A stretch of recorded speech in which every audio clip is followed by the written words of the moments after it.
अस्सलाम वालेकुम नाज़रीन, प्रोग्राम सियासत और सच के साथ मैं हूं अरसलान खालिद। आज के प्रोग्राम में मैं चाहूँगा सबसे पहले कल शाम जो वज़ीर आला KP के अली अमीन गंडापुर साहब की प्रेस कॉन्फ्रेंस है उस पर हम बात करें। एक तो बड़ा वाज़े तौर पर NFC अवार्ड पर अमल ना होने की सूरत में उन्होंने एक बड़ी वाज़े धमकी वफाक को दी है।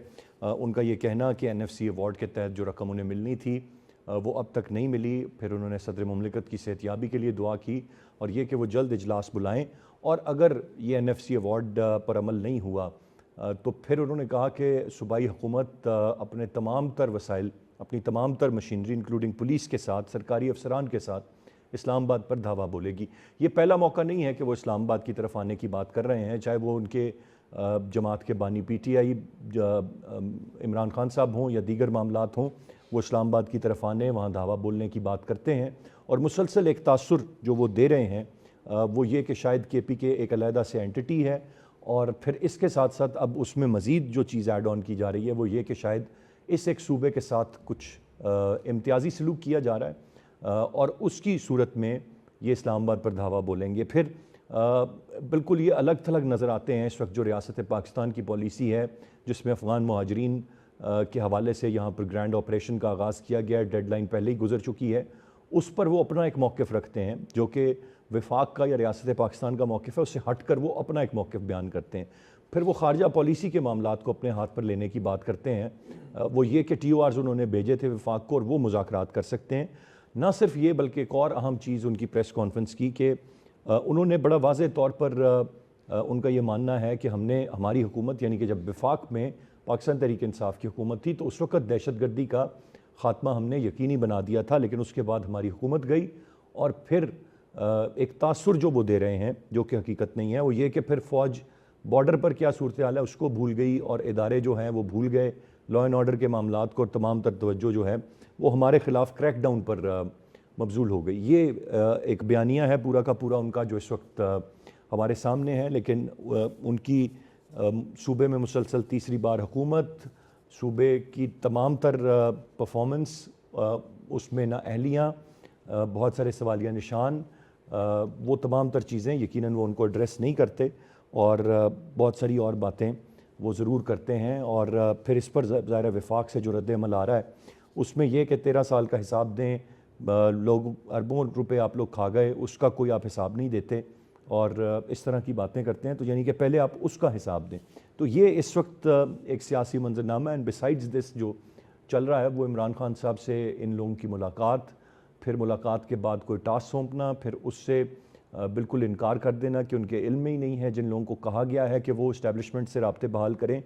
और फिर अब मज़ीद ख़बरें आ रही हैं वहाँ से कि जिस तरीके से परफॉर्मेंस बताई गई है कुछ सूबाई वज़रा की, फिर तंजीम साजी सूबे में उस पर बातचीत की गई है। तो इस तरह की ये ख़बरें हैं। लेकिन चूँकि ईद गुज़र गई है और उसके बाद सड़कों पर आने और एहतजाज की बात थी, उस तरफ कोई पेशरफ्त हमें नज़र नहीं आ रही। ना जो इत्तेहादी अपोजिशन की जमातें हैं वो पाकिस्तान तहरीक इंसाफ के साथ हैं, और ना अब तक इस हवाले से किसी लाएअमल का इन्होंने ऐलान किया है कि ये एहतजाज का रास्ता अपनाएंगे, किस तरीके से ये तमाम तर चीज़ें करेंगे। ये एक बड़ा सवाल है और वो अपनी जगह पर बदस्तूर बरकरार है और इस्टेब्लिशमेंट से राब्तों पर भी एक सवालिया निशान है। मैं चाहूँगा तफसील से आज के प्रोग्राम में इस सारी सूरत हाल पर हम बात करें। प्रोग्राम में हमें ज्वाइन कर रहे हैं इफ्तिखार शराजी साहब, सीनियर सहाफ़ी और तज्ज़ियाकार हैं।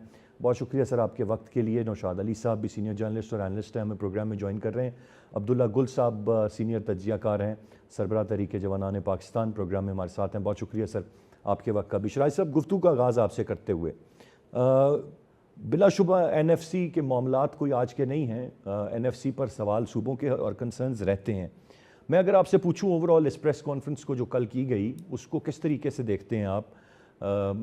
इसमें यकीनन दोबारा से धमकी आमेज़ लहजा भी है और फिर अपने मुतालबात के लिए ज़रूर आवाज़ उठाना या दरख्वास्त करना, ये तमाम तर चीज़ें वो ज़रूरी हैं। लेकिन मैं पुलिस को लेकर, सरकारी अफसरान को लेकर, सूबे के तमाम वसाइल लेकर वफाक पर, इस्लामाबाद पर चढ़ाई करूँगा। Do you think it is justified? बहुत शुक्रिया अरसलान। इनफैक्ट जो आपने अपनी इब्तिदाई में बात की, गोया कि इसमें कोई शक नहीं है कि जो कल की प्रेस कॉन्फ्रेंस थी उसमें रवैया बड़ा उनका एक जारहाना था, और इससे पहले भी हम इस तरह के रवैये का जो मुजाहरा है वो तहरीक इंसाफ और बिलखुसूस अली अमीन गंडापुर साहब की जानिब से देखते रहे हैं।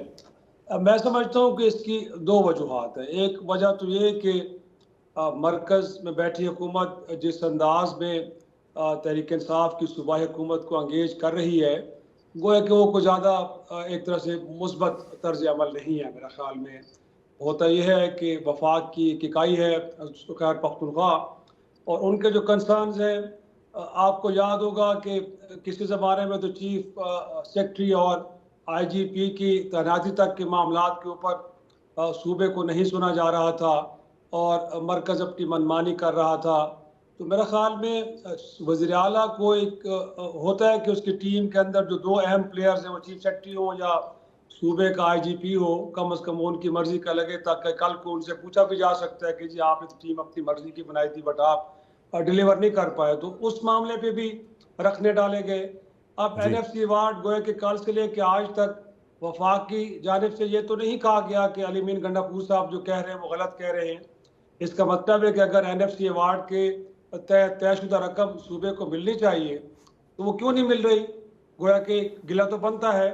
तो उसको लेकर अगर वो थोड़े से जारहाना हुए तो मेरा ख्याल में बाज़ ये होता है कि जब आप बार बार खतूत भी लिखें, बार बार मुताल्लिका फोरम के ऊपर अपना कंसर्न्स का इजहार भी करें और ना सुना जाए तो फिर आप पब्लिक डोमेन में आ जाते हैं, फिर आप मीडिया पे आ जाते हैं और फिर लामाला तौर पे आपको इस तरह की ज़बान इस्तेमाल करनी पड़ती है कि जो की गई है विच इज़ अनफॉर्चुनेट, नहीं होना चाहिए। लेकिन क्या ताली एक हाथ से बजी है या इसमें वफाक का भी अपना एक किरदार है। और जो दूसरी वजह मुझे लगती है अरसलान, वो ये है कि उनके जो बानी हैं जो इस वक्त जेल में हैं, जी मुझे लगता है कि उनकी जानिब से भी एक दबाव की कैफियत फील की है। अली अमीन गंडापुर साहब ने उनके किरदार के ऊपर पार्टी के अंदर बड़े सवालात उठ रहे हैं। पिछले अरसे में उनसे सूबे की जो पार्टी की आदत है वो अहदा वापस लिया गया और अब गोया कि विस्परिंग हो रही है कि शायद वो चीफ मिनिस्टरशिप भी खो देंगे। तो मेरे ऐसा ही है ख्याल में बिल्कुल। मुलाकात के बाद आके इतनी जारहाना प्रेस कॉन्फ्रेंस करना, मुझे लगता है कि उनको अपने कायद ने कुछ टॉकिंग पॉइंट्स दिए थे और उनको आके उन्होंने यहाँ पे बयान किया है। तो एक वो दबाव भी था और अली ये अमीन शराज साहब गंडापुर जो पे। एग्रेशन शो करना है ये भी तो ज़ाहिर है एक इमरान खान साहब का एक स्टाइल रहा है और ज़ाहिर है वो आगे ट्रांसफॉर्म होता है उनकी बाकी क़यादत में भी। तो ये एतमाद और फिर शायद बताया गया हो और ये ज़ाहिर है वो उसी चक्कर में ये प्रेस कॉन्फ्रेंस थी ताकि वो बताएं कि बिल्कुल वो यही टोन कैरी कर सकते हैं। जी बिल्कुल बिल्कुल, मैं यही कहने जा रहा था जो आप कह रहे हैं कि इस वक्त उनके जो असीर कायद हैं, गोया कि वो अभी भी मज़ाहमत और एग्रेशन की सियासत के साथ आगे बढ़ना चाह रहे हैं और वो समझते हैं कि वही टर्म्स डिक्टेट करवाएंगे रियासत को और जिस तरह वो चाहेंगे रियासत को उस तरह आगे बढ़ना चाहिए। तो देखिए मेरे ख्याल में इससे पहले भी 4-5 कोशिशें तो कर चुकी है तहरीक इंसाफ और नाकाम हुई हैं। उसके बाद बीच में डायलॉग का प्रोसेस भी चल पड़ता है, कभी हुकूमत से करते हैं तो कभी इस्टेब्लिशमेंट से करते हैं। लेकिन मेरा ख्याल है कि उनके भी रवैये के अंदर और फिर मुहिम के अंदर एक यकसुई नज़र नहीं आती। पार्टी के अंदर भी डिवाइड नज़र आ रही है हमें। फिर वो जो अपोजिशन के कुछ इत्तेहादी हैं जिसमें चकजई साहब हों या सुन्नी इत्तेहाद कौंसल हो या वहदतुल मुस्लिमीन, मुझे लगता है कि जब फैसले किए जाते हैं वो भी कहीं हमें नज़र नहीं आता। तो यही वजह है कि अगरचे रवैयों के अंदर तो जारहानापन है, लेकिन वो जो कैंपेन है, वो जो फिर एक स्ट्रगल है, उसके अंदर ना तो वो यकसुई नज़र आती है और ना वो असर नज़र आता है कि जो बुनियादी बिल्कुल तौर पर उनके बयानात में देखने को मिलता है। गुफ्तगू का सिलसिला जारी है, एक ब्रेक की जाने बढ़ेंगे, ब्रेक से वापस आकर मजीद बात करते हैं। साथ रहिए। Welcome back. नौशाद साहब की जाने में बढ़ूंगा। नौशाद साहब, एक ख़ास तबके में पॉपुलैरिटी हासिल करना और उसकी पजीराई मिलना ये एक और चीज़ है जो कि मिल रही है, इसमें मैं तो कम से कम दूसरी राय नहीं रखता पाकिस्तान तहरीक इंसाफ या उनके बानी को। एक ये है कि आपकी सियासत जो है वो आपको मतलूबा रिज़ल्ट्स नताइज भी फराहम कर रही हो, ये बड़ा वाज़ेह है। इसमें मेरे ख्याल से हम में से किसी की दूसरी राय नहीं होगी कि जो भी वो कर रहे हैं उसको मज़ामत की सियासत का नाम दे दें या कुछ और आप कह दें, उससे वो अपने मतलूबा नताइज हासिल नहीं कर पा रहे हैं और फिर उसके बावजूद वो अपना गेम प्लान भी चेंज नहीं कर रहे हैं। उसकी अक्कासी हमने कल की प्रेस कॉन्फ्रेंस में भी देखी एक सूरत में, और ये शायद इसी तरह से आप समझते हैं सिलसिला मज़ीद चलाते रहेंगे या कोई फोकस अपना शिफ्ट करेंगे कि इनको कोई नताइज भी हासिल हों, या बस मकसद इनका to play to the gallery है कि जी हाँ ये हमारी फ़ैन फॉलोइंग है, इसको खुश करना है कि हम बड़कें बड़ी अच्छी मारते हैं और धमकी अमेज़ लहजा बहुत ठीक अपना लेते हैं। बिस्मिल्लाहिर्रहमानिर्रहीम। अरसलान, बात यह है कि हर वो शख्स जिसकी तरबियत जिस तरह से हुई हुई होती है वो उसी तरह से परफॉर्म करता है। और अगर आप पाकिस्तान तहरीक इंसाफ के थ्रू आउट बानी तहरीक इंसाफ की जो स्ट्रगल है, जो जिसको वो स्ट्रगल कहते हैं, उसको देखें तो उसमें 2014 के बाद से जब वो पब्लिक ने उसका नोटिस लेना शुरू किया धरने के बाद, तो वो उसके अंदर आपको ऐसी ही जैसे कहते हैं रवैया नजर आएगा ओवरऑल। तो चूंकि ये बानी तहरीक इंसाफ से लेकर उनके आम कारकुन तक ये एक मिजाज, और ये सिर्फ ये नहीं है कि वो ये सिर्फ मिजाज जो है वो हुकूमत के साथ है। आप कभी जो इनके अपने व्हाट्सएप ग्रुप्स हैं, अगर उसकी कोई कहीं आपको एक्सेस हो और आपको उनका देखने का मौका मिले तो आप हैरान और दंग रह जाएंगे। मुझे कुछ व्हाट्सएप ग्रुप्स जो हैं पंजाब के, उसके कुछ स्क्रीनशॉट्स मुझे देखने को मिले। उसके अंदर ये आपस में भी इसी तरह ही गुफ्तगू करते हैं। और जब ये एक दूसरे के साथ किसी भी लेवल तक, मतलब बुरा लगता है ये कहना कि ये एक दूसरे की गालम गलोच और गुफ्तगू एक दूसरे का अपने लीडर्स के बारे में, ये हाल ही में ये ईद से पहले हमारे लाहौर का या जो पाकिस्तान तहरीक इंसाफ के शेख इम्तियाज साहब हैं उनके मुतालिक जिस तरह की गुफ्तगू, या दीगर पंजाब की जो वो है जैसे कह लीजिए लीडरशिप, उसके मुतालिक जो कारकुनान जिस अंदाज से गुफ्तगू करते हैं, तो ये ओवरऑल पूरी की पूरी पार्टी, पूरी जमात, उसके फॉलोअर्स के दरमियान ये मिजाज है। अब ये तो है एक मामला जी। मेरे दोस्त शिराजी साहब ने बड़ी खूबसूरती से जस्टिफाई किया है केपीके के जो वजीर आला हैं उनकी इस प्रेस कॉन्फ्रेंस को। लेकिन हकाइक पता है क्या है? हकाइक ये है कि दिसंबर में साहब उन्होंने नहीं किया, जहाँ तक उन्होंने यही कहा कि अगर ठीक है कि एनएफसी का मामला है वो जायज़ है और उस पर अगर एग्रेशन है, मेरे ख्याल से आप भी इत्तेफाक करेंगे कि अगर वो जो उनको जो पैसे मिलने हैं, उन्होंने एक मामला चलाने हैं, वो नहीं मिल रहे, तो इस पे तो कम से कम थोड़ा सा उनका वो बनता ही है, या नहीं बिल्कुल उसका भी मार्जिन ना दे। मैं अगर मुझे मुकम्मल करने दें, मैं उससे इख्तलाफ नहीं कर रहा, मैं वैसे एक बात कर रहा हूं कि अंदाजे गुफ्तगू जो है ना वो बड़ा मैटर करता है। मैं आपको वही बताने लगा था, दिसंबर में वफाकी हुकूमत ने चारों सूबों को खत लिखे कि जो बिजली के बिलों के बकाया जात है वो दे दें। पंजाब को उन्होंने कहा आपके जिम्मे कोई 38 अरब रुपए हैं, सिंध को भी कहा कि 58 अरब रुपए हैं। तो ये जो हिसाब किताब है ये सूबों का विफाक के साथ चलता रहता है, ये एक मामला है। जो मामला है एनएफसी का इजलास बना, आप देख रहे हैं कि ये जो केनाल बिजली के ये जो पानी का मसला बना हुआ है उस पर वजीर आला सिंध भी गुफ्तगू करते हैं और बड़ी खुली गुफ्तगू करते हैं, बड़े फैक्ट्स बयान करते हैं। ये परसों प्रेस कॉन्फ्रेंस में उन्होंने बड़ी तफसीली गुफ्तगू की है, चाहे वो सदर साहब के दस्तखत से मुतल्लिक थी या वो जो ब्यूरोक्रेट्स जिन्होंने केनाल के ऊपर जो फिजिबिलिटी बना के वफाक को दी और ये ग्रीन प्रोग्राम के तहत जो चीजें अप्रूव हुई वो सारी उन्होंने बिल्कुल ओपन गुफ्तगू की। लेकिन उनकी गुफ्तगू में और वजीर आला गंडापुर जो है उनकी गुफ्तगू के अंदाज में बड़ा फर्क है। वो भी शिकवा कर रहे हैं। कल बिलावल भुट्टो जरदारी साहब तो एक अलग ऐलान कह रहे हैं कि शहबाज शरीफ साहब वजीर आजम को कह रहे हैं कि शहबाज शरीफ साहब जब मामला अवाम का आएगा तो हम अवाम के साथ खड़े होंगे, आपके साथ नहीं खड़े होंगे। लेकिन सर आप ये भी तो देखें ना नौशाद साहब, दोनों के रोल्स किरदार में भी फ़र्क है। एक को मुकम्मल अपोजिशन में देखें, अभी असीरी की बात की, ज़ेर अताब होने की बात कर दें, और दूसरी तरफ जो है वो आइनी ओहदे और उन पर मौजूद होना और कहीं ना कहीं हुकूमत में भी एक रोल प्ले कर रहे होना, तो ऑब्वियसली टोन्स और चीज़ों में फ़र्क तो होता है। नहीं, टोन में फर्क होना और बात है, लेकिन देखिए कुछ चीजें ऐसी होती हैं जिसमें आप थ्रेट कर रहे हो, थ्रेट का अंदाज हो, तो आपका जो वर्किंग रिलेशनशिप है वो खराब हो रहा होता है। ये मेरी बात करने का मकसद ये है कि देखिए जब आप लिमिट्स को क्रॉस करते हैं ना, जब आप ओए तोए करके चलते हैं तो उसका नुकसान ये होता है कि आप बहुत सारी अपनी ऑफिशियल वर्किंग को भी खराब कर लेते हैं। बहुत सारे जो दावे प्रेस कॉन्फ्रेंसों में या धरनों में या चढ़ाइयों के दौरान, हमलों के दौरान तो किए जा रहे थे, लेकिन आप देखिए कि जब कभी कोई इस तरह की जरूरत पेश आती है जहां ऑफिशियल वर्किंग होती है तो अली अमीन गंडापुर साहब बिल्कुल बीबे बच्चे की तरह बैठे हुए नजर आते हैं ना आप लोगों को। वहां वो कोई गुफ्तगू नहीं करते, और उसके मुतालिक जितनी गुफ्तगू मीडिया पे इस तरह के इजलासों की आई है, कभी अली अमीन गंडापुर साहब की तरफ से उसका कोई डिनायल नहीं आया कि नहीं जी मैंने तो वहां बहुत कोई धुआंधार तकरीर की थी, जो वो कोई किसी सिक्योरिटी के इजलास में किसी बड़े जो शख्स के सामने या मैंने वजीर आजम के सामने इस तरह की। ये सारी पब्लिक कंजप्शन जो आप कह रहे थे ना अपने इंट्रो के अंदर की, ये सारा कुछ जो है ये पब्लिक कंजम्पशन के लिए है। ये सारा जो है ना ये उस स्क्रीन के लिए है, जिस स्क्रीन के लिए जिसके जरिए वो अपने जो उनका अपना वर्कर है जिसको वो कुछ नहीं देते एक्चुअली, जो कोई काम नहीं केपीके में करवाते या कोई डेवलपमेंट के काम नहीं होते, ये नारों के सर पे, प्रोपेगेंडा के सर पे और ये बातें करके वो जो है ना अपनी आवाम का पेट भरते हैं। आज केपीके के अंदर लोग बिल्कुल स्ट्रेट कंपैरिजन कर रहे हैं पंजाब का और केपीके का। मेरी ईद पर भी चंद दोस्तों से, वहां पे सहाफी दोस्तों से फोन पे बातचीत हो रही थी, वो कह रहे थे अब ये ओपन हो चुका है कि अब लोग बिल्कुल ओपन अपने जो लोग हैं वहां पे केपीके का और पंजाब का कंपैरिजन करते हैं। पहले सिंध और पंजाब का कंपैरिजन भी किया जाता था, कराची के लोग खास तौर पर करते थे, अब वो बढ़ना राइट शुरू नौशाद हो साहब, चुका है। ये जो ये पॉपुलैरिटी बात की जो बात आपकी, कर रहे थे ना, एक चीज का मेरा इख्तलाफ जरूर है। मैं आपको ये बात बता दूं कि पॉपुलैरिटी का जो नैरेटिव बिल्ड किया हुआ है, वो पॉपुलैरिटी का नैरेटिव वो नहीं रहा।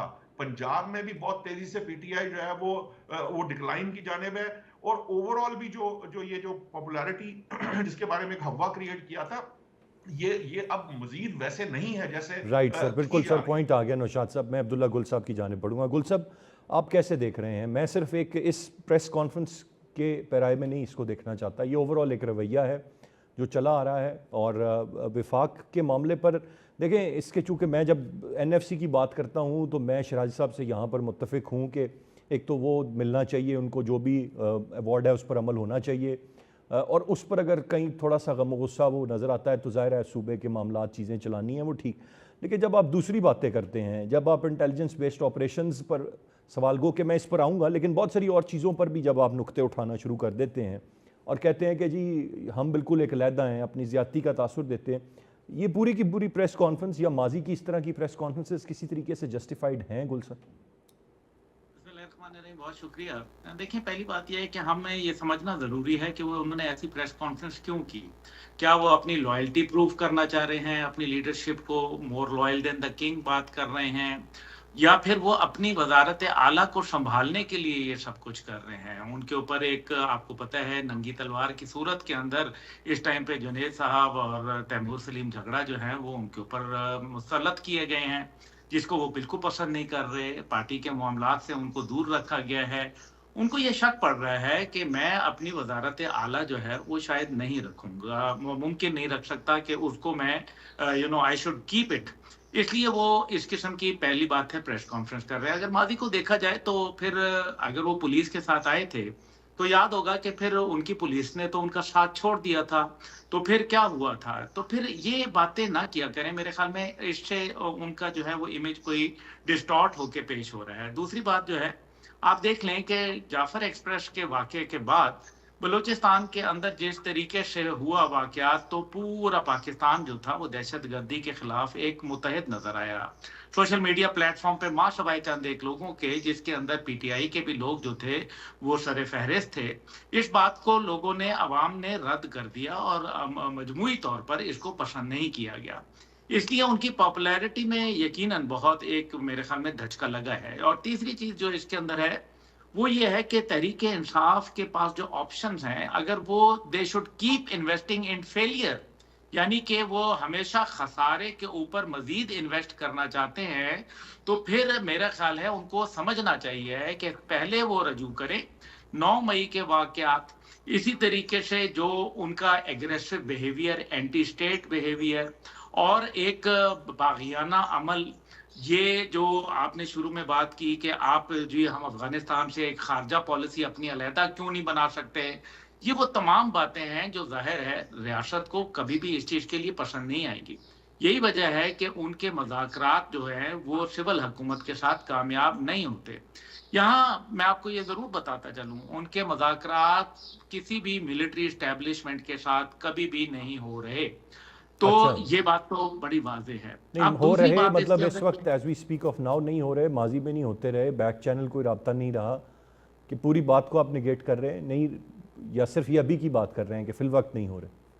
नहीं, मैं आपको पूरी बात की बात कर रहा हूं कि अभी भी नहीं और इससे पहले भी नहीं, ये तासुर दिया गया। और उसकी सबसे बड़ी बात है अरसलान साहब, आप ये देख लें कि अगर ऐसे कोई मज़ाकरात हुए थे तो फिर वो क्यों नहीं जो है वो तश्तस बाम हुए। उसकी वजह ये थी क्योंकि उनमें सदाकत नहीं थी। ये सिर्फ जो है वो सोशल मीडिया के ऊपर प्रोपोगेट किया जाता है। आपको मालूम है तहरीक इंसाफ का एक बहुत मुनज़्ज़म नेटवर्क है सोशल मीडिया के ऊपर, जो पाकिस्तान और बैरून मुल्क से जो है वो चलाया जाता है। अभी तक तो ये सबसे बड़ा मुहिम्मा है कि इमरान खान साहब का जो ट्विटर अकाउंट है वो कौन चलाता है, जिसके मिलियंस से फॉलोअर हैं, और उसको चलाता कौन है। तो ये बड़ा हैरान कुन बात है, क्योंकि रऊफ हसन साहब जो थे वो तो इस बात को जो है उन्होंने ला इल्मी जाहिर की थी। लेकिन बहरहाल इस सब को मुबर्रा उनको अपने रवैयों में तब्दीली लानी चाहिए। बहरहाल वो एक सियासी जमात है और खैबर पख्तूनख्वा में उनकी हुकूमत है, लेकिन अली अमीन गंडापुर साहब जो हैं उनको पता है कि दहशतगर्दी के वाक़यात में इजाफा हो रहा है। और जब ये नेशनल सिक्योरिटी की मीटिंग हुई है उसके अंदर 2 सूबे जो थे वो सरे फहरिस्त थे, बलूचिस्तान और खैबर पख्तूनख्वा।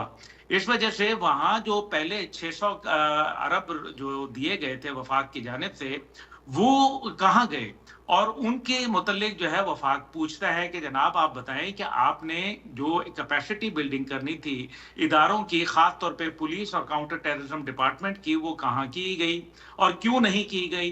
ये वो बातें हैं जो अली अमीन गंडापुर साहब को तवज्जो अपनी गवर्नेंस पे देना चाहिए। और फिर सबसे बड़ी बात वो है आपका सवाल, वो ये है कि आपने कहा कि जी अभी धरने वरने उन्होंने तो ईद के बाद शुरू करने थे, जो आपने शुरू में बयानिया बोला था। देखिए उनके लोग नहीं हैं वो जिन्होंने मतलब कोई इधर चला गया कोई उधर चला गया, एक तोड़ फोड़ का मामला शुरू हैं, उनकी लीडरशिप के अंदर मसाइल हैं और फिर अवाम को दिखाने के लिए कुछ नहीं है। तो फिर अली अमीन गंडापुर साहब इसी किस्म की सियासत करेंगे जिसके अंदर वो लोगों को जो है वो सिर्फ एक नई होप, एक नई ट्रक की बत्ती के पीछे लगाने के अमलन जो है उनका किरदार कोई नजर नहीं आ रहा। पॉइंट आ गया आपका। गुफ्तगू का सिलसिला जारी है, एक ब्रेक की जाने बढ़ेंगे, ब्रेक से वापस आकर मजीद बात करते हैं। Welcome back. शराज साहब ज़रा दूसरे अहम नुक्ते पर आते हैं और वो ये है कि जो इस वक्त अफ़गान महाजरीन की वापसी का मामला है और उस पर एक बड़ा वाज़ेह स्टांस इस वक्त लिया हुआ है केपी गवर्नमेंट ने, और कल बड़ा वाज़ेह तौर पर प्रेस कॉन्फ्रेंस में भी हमने सुना। ये हो सकता है कि रियासत एक चीज़ पर फैसला करे और एक सूबा कहे कि जी हम ये नहीं होने देंगे। ये क्या अपनी popularity, again it's the question of popularity, vote bank, या ये क्या मामला है? मतलब जब हम सब मुत्तफिक हैं एक बात पर और एक फ़ैसला लिया जाता है, एक सूबा उठ के बीच में से या उसका वज़ीर आला इस तरह की बात कहेगा तो आप उसको क्या करेंगे? कन्विंस करेंगे? किस तरह से डील करेंगे उसके साथ? अरसलान, काश जो आपने जुमला अदा किया ना कि रियासत एक फैसला करे, इस मुल्क के बड़े बड़े मामलात पे काश रियासत फैसला करती, क्योंकि रियासत की डेफिनीशन जो यकीनन आपके जहन में भी है और जो मेरे जहन में भी है, वो इस मुल्क की मुंतखब पार्लिमान और इस मुल्क के मुंतखब नुमाइंदे हैं, वो रियासत है। कोई इदारा रियासत नहीं है, कोई फ़र्द वाहिद रियासत नहीं है। बिल्कुल ऐसा ही। लेकिन मुझे बताएं कि क्या 79 में जब हम अफगान जिहाद शुरू करने जा रहे थे वो रियासत का फैसला था, या फिर जो 9/11 के बाद हमने जिन लोगों को मुजाहिदीन का बाद में दहशतगर्द कहने लगे, क्या वो रियासत का फैसला था? तो मेरे भाई इस मुल्क में तो इतने अहम जो मोड़ के ऊपर फैसले हैं वो फ़र्द वाहिद करते रहे हैं। तो आज अगर एक सूबे के अंदर जो उनका मसला है, आज हम कहेंगे कि बलूचिस्तान और खैबर पख्तूनख्वा आग वहाँ पे लगी हुई है, सिंध और पंजाब में वैसी आग नहीं लगी दहशतगर्दी की, वो सह रहे हैं उसको। और अगर अफगान मुहाजिरीन का मामला भी है तो प्राइमरीली इन 2 सूबों के अंदर है। तो मैं समझता हूँ कि अगर आप इस कौमी मसले को हल करने जा भी रहे हैं तो मेरे भाई जिनके घरों में आग लगी है अगर वो कुछ कह रहे हैं तो उनको सुनना चाहिए, बजाय ये कि आप इस बुनियाद पर उनको कंडेम करें क्योंकि रियासत ने कुछ और फैसला कर लिया, लिहाजा आपको सुनना नहीं, आपको सिर्फ अमल दरामद करना है।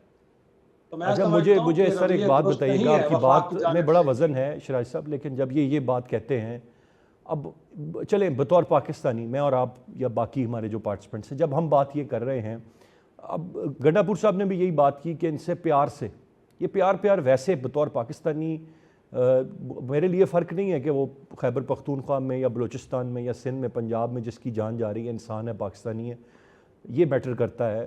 ये प्यार का जो राग जिसने भी अलापा, जब वो फ़र्द वाहिद ने, वो सूबाई हुकूमत ने, वो किसी एक मखसूस ग्रोह ने ये बहुत कर लिया है। अब दिल मानता है आपका बतौर पाकिस्तानी कि इनके साथ दोबारा किसी के साथ प्यार से बात की जाए। ये इंटेलिजेंस बेस्ड ऑपरेशंस पर बात करते हैं और ये फिर अफ़गान और ये सारी चीज़ें इंटरलिंक्ड हैं। अब दिल मानता है प्यार से बात की जाए, इनसे मज़ीद अब गुंजाइश दी जाए, जाफ़र एक्सप्रेस देखें या केपी देखें, नाराज़ कहें इनको या जो भी कहें, करें बात इनसे प्यार से दोबारा। देखिए अरसलान, इसमें कोई शक नहीं है कि अफगान हमारे भाइयों को अपने घरों को वापस जाना चाहिए। अब अफगानिस्तान कंपैरेटिवली पाकिस्तान से भी ज़्यादा पुरअमन मुल्क है और हमने कोई 4 दहाइयों से ज़्यादा उनकी मेज़बानी की है और फिर उसके नतीजे में हमने अपनी मईशत का, अपने लोगों का, गोया कि अपने सोशल पॉलिटिकल फैब्रिक, हर तरह के नुकसानात झेले हैं। और उनकी नज़र में आपने फिर भी कुछ नहीं किया हुआ। लेकिन मेरा ख्याल है जो हमने तरीकाकार अपनाया है, क्योंकि देखें इन 40-50 वर्षों में बजाय ये कि हमने अफगानिस्तान की जंग लड़ी, इस वक्त अफगानिस्तान के अंदर नफरतें पाकिस्तान के खिलाफ अरूज पे हैं। फिर जाहिर सी बात है, इन अफगान मुहाजिरीन को जिस अंदाज में हमने यहाँ पे रखा है, बसाया है, मैं आपसे सवाल करता हूँ, आप जरा रियासत से पूछें, क्या हमारे पास एक एक्यूरेट डेटा मौजूद है? क्या हमें मालूम है कि ये लोग किन किन पॉकेट्स में मौजूद है? जब अब इनको मुल्क से बाहर ले जाएंगे तो क्या हम ऐसा कर पाएंगे कि नहीं कर पाएंगे? तो भाई मेरे पॉलिटिकल स्टेटमेंट अपनी जगह पे, लेकिन हमारी तो अपनी तैयारी मुकम्मल नहीं है कि हम इनको सही तरीके से अपने घरों को वापस भेज पाएं। तो बेहतर ये होगा कि ज़रा थोड़ा सा तहम्मुल और बुर्दबारी का मुजाहरा किया जाए और इसमें उजलत ना दिखाई जाए कि जिससे तासुर ये मिले कि हम अपने अफगान भाइयों को बड़ी उजलत में और बड़े भोंडे तरीके से वतन वापस भेज रहे हैं, जिससे नफरतें और ज़्यादा बढ़ जाएं। तो मैं समझता हूँ कि अगर आज सूबे ये बात कर रहे हैं, बिल्कुल सही। मैं नौशाद साहब की जानिब जाऊँगा। नौशाद साहब, अफगान भाइयों की हम बात करते हैं, नो डाउट मुस्लिम नेबरहुड कंट्री है, दे आर ब्रदर्स, सारी चीज़ें। मेरा तो सवाल या कंसर्न आता है जो उसकी आड़ में यहाँ पर लोग पेनिट्रेट करते हैं, दहशतगर्दी करते हैं और उल्टे सीधे काम करते हैं। मेरा तो सवाल उन पे आता है जो कि फिर थैंकफुल नहीं है कि हमने क्या कुछ अपना कुर्बान किया इनकी मेज़बानी के लिए, और फिर उसके बावजूद भी पाकिस्तान से नफ़रत और पाकिस्तान के ख़िलाफ़ नारेबाजी करते हैं। और फिर अब भी क्या मैं उनकी नाराज़गी को सोचूं, हमारे भाई हैं लेकिन मैं उनकी नाराज़गी को सोचूं, या जो नुकसान मेरे अपने मुल्क में होता चला जा रहा है मैं उसके अजाले के लिए अब कुछ काम करूं? देखिए, आपने देखा ट्रंप ने कैसे बंदे निकाले हैं जब उन्होंने लोगों को निकालना था, तो आपने देखा है ना जी।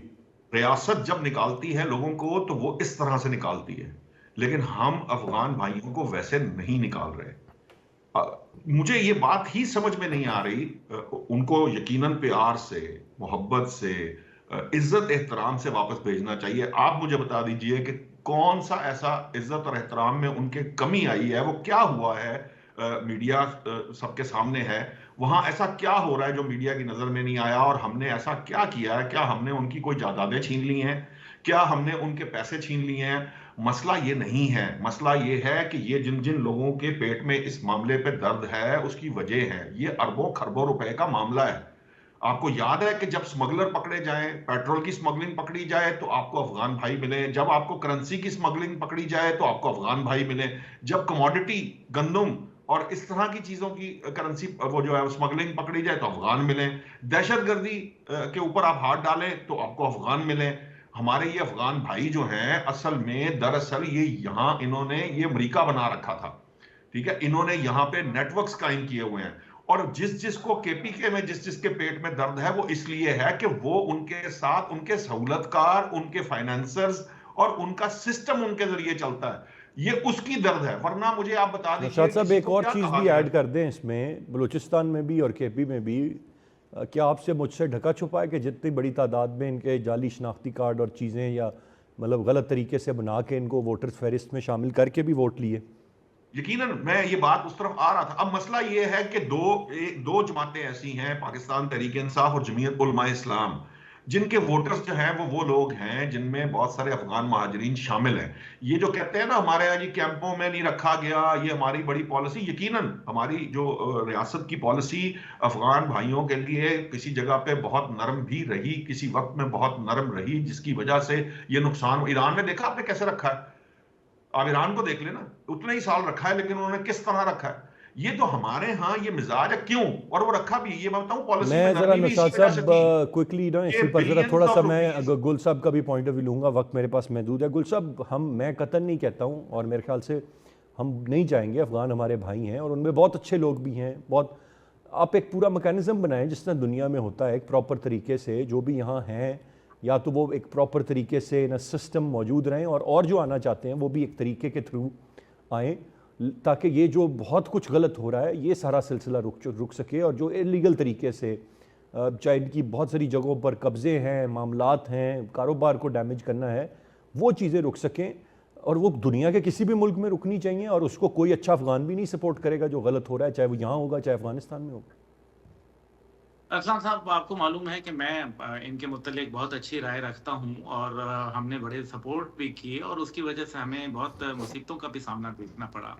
लेकिन इस सब से हट के मैं जब देखता हूँ कि पाकिस्तान और अफगानिस्तान का मैच होता है क्रिकेट का, तो फिर वहाँ इतनी नफरतें क्यों देखने में आती हैं? क्या वजह है कि दुबई के अंदर कुर्सियां तक उखाड़ दी जाती हैं? ये काबिल अफसोस है, इसको मैं बिल्कुल कभी भी नहीं पसंद करूंगा। दूसरी बात यह है कि जब वो अमेरिका चला गया, सोवियत यूनियन चला गया, तो अब मज़ाहिका क्या है, जबकि वो खुद कह रहे हैं कि हमारी तो इकोनॉमी आपसे बेहतर है, हमारा तो डॉलर भी आपसे सस्ता है, हमारे पास जो है वो सिक्योरिटी एनवायरनमेंट भी बेहतर है। तो मेरा ख्याल है कि जाने में तो कोई मज़ाहिका नहीं होना चाहिए। तीसरी बात यह है कि मैं आपसे इत्तफ़ाक़ राय रखता हूँ कि हर चीज़ डॉक्यूमेंटेड होनी चाहिए, चाहे वो उनकी प्रॉपर्टी है या वो उनकी रिहाइश का मकसद है। ताकि हमें भी पता चले, ये देखिए ना, ये दुनिया का असूल है और क्या सिर्फ अफगानियों के लिए नहीं, यहाँ जो अफ्रीकी रह रहे हैं या कोई और रह रहे हैं, रोहिंग्या के लोग रह रहे हैं, उनको भी जो है वो बाकायदा उनकी शनाख्त करनी चाहिए और एक डॉक्यूमेंटेड तरीके से जो है वो एक मुहज़्ज़ब अंदाज में रहना चाहिए। तीसरी जो इसके अंदर बात यह है कि अगर आप ये देख लें कि ये जितने भी अभी मामलात आए जिसके अंदर स्मगलिंग वगैरह का जिक्र किया, यहाँ जो एक अहम नुक्ता है वो है ड्रग स्मगलिंग। जो ड्रग का जो ट्रेड था वो तकरीबन 93% दुनिया का वो इस खिता ज़मीन से निकल के पाकिस्तान और दीगर ममालिक के ज़रिए जो है मुख्तलिफ दुनिया में गया, जिससे पाकिस्तान समेत दुनिया को बहुत तकलीफ हुई। मेरे ख्याल है कि इसके ऊपर अफगान हुकूमत को तवज्जो देनी चाहिए और फिर सबसे बढ़कर ये कि तहरीक तालिबान पाकिस्तान है या दीगर जमातुल अहरार है या इसी तरीके से दीगर दहशत गर्द ग्रुप है या वो मजीद ब्रिगेड के लोग हैं या वो BLA के लोग बैठे हुए हैं, उन लोगों के मुतल्लिक जो पाकिस्तान के अंदर दहशत गर्दी कर रहे हैं, वो तो दोहा मुज़ाकरात की बाकायदा वायलेशन है, क्योंकि दोहा मुज़ाकरात के मुताबिक उन लोगों को जो है सेफ हेवन नहीं प्रोवाइड किया जा सकता अफगानिस्तान में, उनके लिए वहाँ दहशत गर्दों की जन्नत को नहीं कायम किया जा सकता। इस सिलसिले में अफगान तालिबान हुकूमत जो है अभी तक जो है वो नाकाम नजर आती है। उनको ये करना चाहिए, देखिए ना, सोवियत यूनियन ने उनके 16 लाख लोग मार डाले, लेकिन आज वो उनके साथ बड़े अच्छे शीरो शक्कर हैं। अमेरिका ने जो है उनके लाखों लोग मार डाले, लेकिन अभी मेरी इतलात के मुताबिक बागराम में कुछ फौजी जहाज उतरे हैं अमेरिका की जानिब से, जिसमें CIA के एक सीनियर ऑफिसर मौजूद हैं और वो जो है वहाँ अपना असला और दीगर मामलात जो है वो करने आए हैं। अब मसला यहाँ ये है कि उन सब के साथ शीरो शक्कर हो गए। बाबा, पाकिस्तान के तो लोगों ने भी तुम्हारे लिए जो है जहाज के अंदर अपना हिस्सा डाला, पाकिस्तान के लोगों ने तुम्हारे लिए that's a very valid point. तो फिर समझ नहीं आती कि हमारे साथ ये रवैया क्यों। मेरे पास वक्त खत्म हो रहा है। गुल साहब, तीनों रिस्पेक्टेबल गेस्ट का बहुत शुक्रिया अदा करना चाहूँगा। आज के प्रोग्राम से इतने। एहसान खालिद को इजाज़त दीजिए। अल्लाह ने